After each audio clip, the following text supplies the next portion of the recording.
Franchement, on mérite pas cette CAN. On l'a gagnée sur tapis vert contre le Sénégal. La CAF a tout fait pour qu'on la prenne.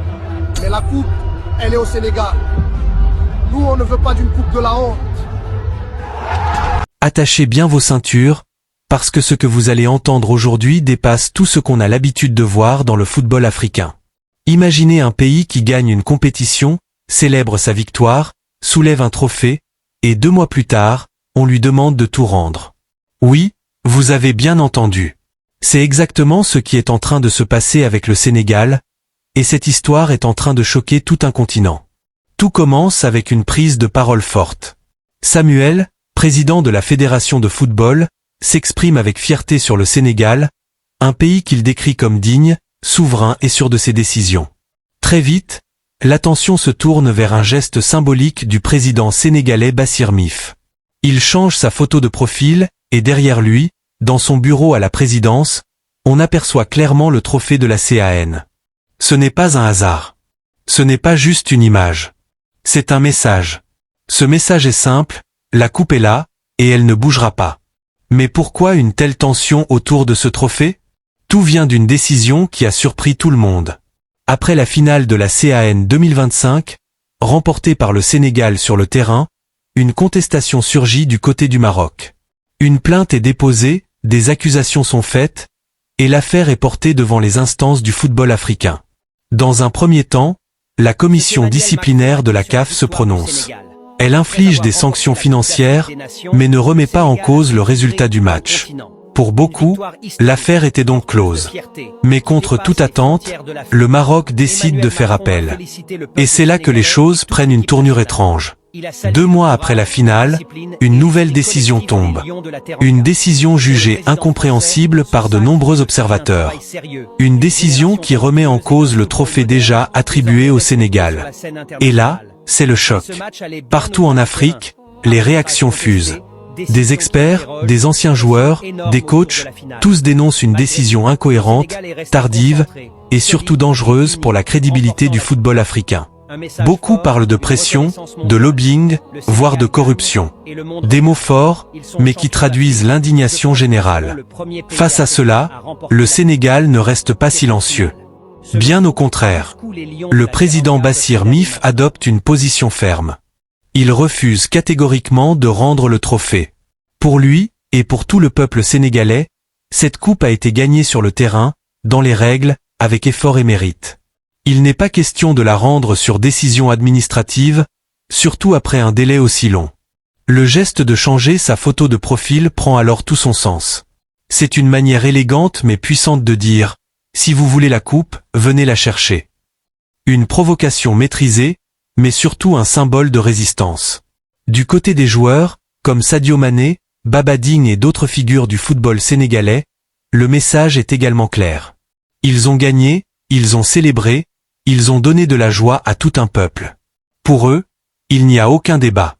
La victoire est légitime. Ce qui rend la situation encore plus complexe, c'est que même du côté marocain, tout le monde n'est pas d'accord avec cette décision. Certains estiment que gagner un trophée sur tapis vert, 2 mois après une défaite sur le terrain, n'a pas de valeur.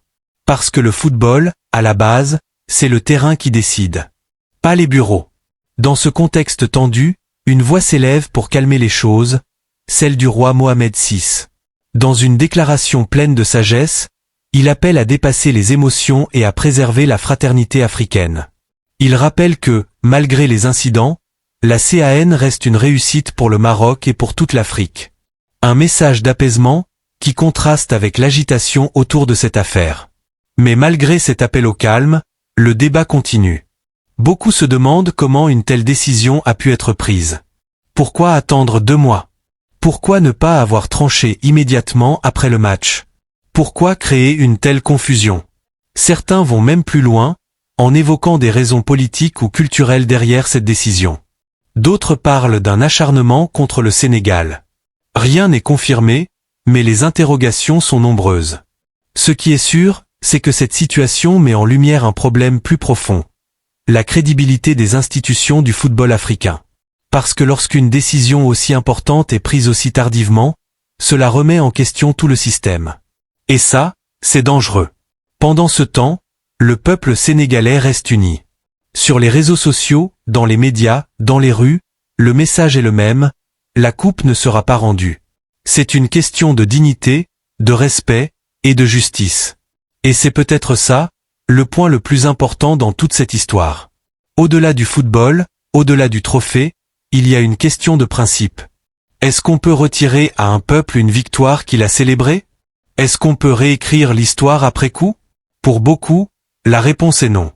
Cette affaire devient alors un symbole. Le symbole d'un combat pour la justice, pour la transparence, pour le respect des règles.